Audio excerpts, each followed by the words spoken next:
Hello అండి, నమస్తే. Welcome back to my channel. ఈ వీడియోలో నేను అమ్మమ్మల కాలం నాటి పద్ధతిలో చింతకాయ పచ్చడి చాలా ఈజీగా ఎలా ప్రిపేర్ చేసుకోవచ్చో చూపిస్తున్నాను. నేను చెప్పిన విధంగా చేస్తే ఈ పచ్చడి ఎన్నేళ్ళైనా నిల్వ ఉంటుందండి. ఈ పచ్చడి బాలెంతలకు కూడా పెట్టొచ్చండి. అంతేకాదండి, జలుబు చేసి నోటికి ఏమీ తినబుద్ధి కానప్పుడు వేడి వేడి అన్నంలో కొద్దిగా నెయ్యి వేసుకొని ఈ పచ్చడి వేసుకొని తింటే ఒక్కసారి ప్రాణం లేచి వచ్చినట్టు ఉంటుందండి. చింతకాయ పచ్చడి ఎంత పాతదైతే వైద్యానికి అంత మంచిదని చెప్తారండి. పాత చింతకాయ పచ్చడి అనే సామెత వినే ఉంటారు కదా. ఇక వీడియోలోకి వెళ్ళిపోదాము. ఇది చింతకాయ తొక్కు అంటారండి. చింతకాయలు దొరికే సీజన్లోనే చింతకాయలు ఉప్పు పసుపు వేసి కచ్చా పచ్చాగా దంచి గింజలు పీసు తీసేసి వేయించి పొడి చేసిన మెంతిపిండిని కొద్దిగా కలిపి ఈ విధంగా ఒక బాక్స్ లో పెట్టి ఉంచుకుంటారనమాట. ఈ చింతకాయ తొక్కు ఎంత కాలమైనా నిల్వ ఉంటుందండి. పూర్వం అయితే ప్రతి ఇంట్లోనూ ఉండేదండి ఈ చింతకాయ తొక్కు అనేది. ఈ తొక్కు ఇంట్లో ఉంటే ఎప్పుడు కావాలంటే అప్పుడు మనం చింతకాయ పచ్చడి ప్రిపేర్ చేసుకోవచ్చండి. ఈ పచ్చడిని పచ్చిమిరపకాయలతోనూ చేస్తారు, ఎండుమిరపకాయలతోనూ చేస్తారు. పచ్చిమిరపకాయలతో చేసినట్లయితే వారం 10 రోజులకు మించి నిల్వ ఉండదండి. ఎండుమిరపకాయలతో అయితే ఎంతకాలమైనా నిల్వ ఉంటుందన్నమాట. నేను ఇప్పుడు కారం పొడితో చూపిస్తున్నానండి. కొద్దిగా చింతకాయ తొక్కుని మిక్సీ జార్లో కలెక్ట్ చేసుకున్నాను.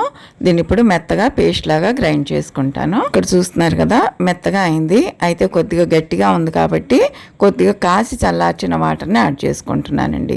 కాచి చల్లార్చిన వాటర్ యాడ్ చేయడం వల్ల పచ్చడి ఏమి పాడవదండి. నార్మల్ వాటర్ మాత్రం యాడ్ చేయకండి, పచ్చడి పాడైపోతుంది. మళ్ళీ ఒకసారి గ్రైండ్ చేస్తున్నాను.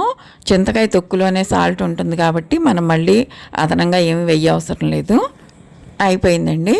చూస్తున్నారు కదా, కన్సిస్టెన్సీ ఈ విధంగా ఉండాలన్నమాట. ఇప్పుడు దీన్ని తాలింపు చేసుకోవాలి. ఇందుకోసం స్టవ్ మీద కళాయి పెట్టుకొని ఆయిల్ హీట్ చేసుకోవాలి. ఆయిల్ హీట్ ఎక్కిన తర్వాత ఆవాలు, జీలకర్ర, పచ్చిశనగపప్పు, మినప్పప్పు, ఎండుమిర్చి, వెల్లుల్లి, కరివేపాకు, ఇంగువ తప్పనిసరిగా వేయాలండి. ఇంగువ మాత్రం కంపల్సరిగా వేయాలి ఈ పచ్చడికి.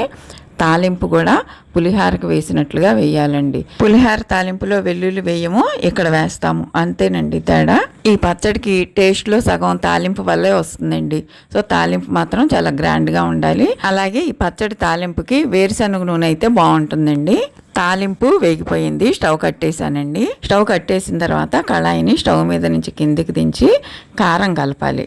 అంటే ఆయిల్ ఇంకా వేడిగా ఉండగానే కారం కలిపి ఈ విధంగా తిప్పాలండి. దానివల్ల కారం కూడా వేగిపోతుంది అనమాట. నేను ఇక్కడ యూజ్ చేసిన కారం పచ్చి కారం అండి. అంటే పచ్చళ్ళ కారం అంటారు కదా, అది.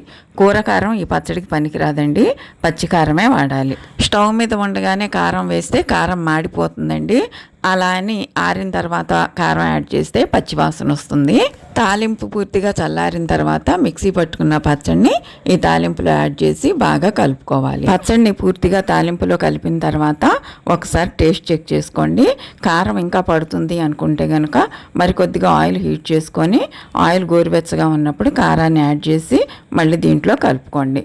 ఎందుకంటే కారం అనేది మిరపకాయల్లో ఉండే ఘాటును బట్టి ఉంటుంది కదా.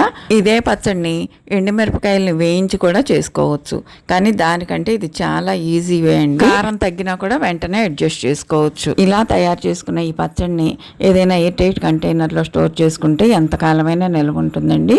స్పూన్స్ అవి తడి లేకుండా చూసుకోండి. మెటల్ కంటైనర్స్లో అసలు స్టోర్ చేయకండి, పచ్చడి పాడైపోతుంది. ఆ కంటైనర్స్ కూడా చిల్లులు పడిపోతాయి. దీంట్లో ఒక ప్లాస్టిక్ స్పూన్ కానీ ఒక చెక్క స్పూన్ కానీ వేసి ఉంచుకుంటే పదే పదే స్పూన్లు మార్చాల్సిన అవసరం కూడా ఉండదు. వేడి వేడి అన్నంలో ఈ చింతకాయ పచ్చడి వేసుకొని తింటుంటే టేస్ట్ అద్దరిపోతుందండి.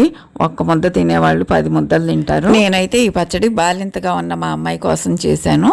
ఆ వీడియోనే మీకు షేర్ చేస్తున్నాను. వీడియో చూసినందుకు ధన్యవాదాలు. అమ్మమ్మల కాలం నాటి పాతకాలపు ఈ చింతకాయ పచ్చడి రెసిపీ మీకు కూడా నచ్చినట్లయితే తప్పకుండా లైక్ చేయండి.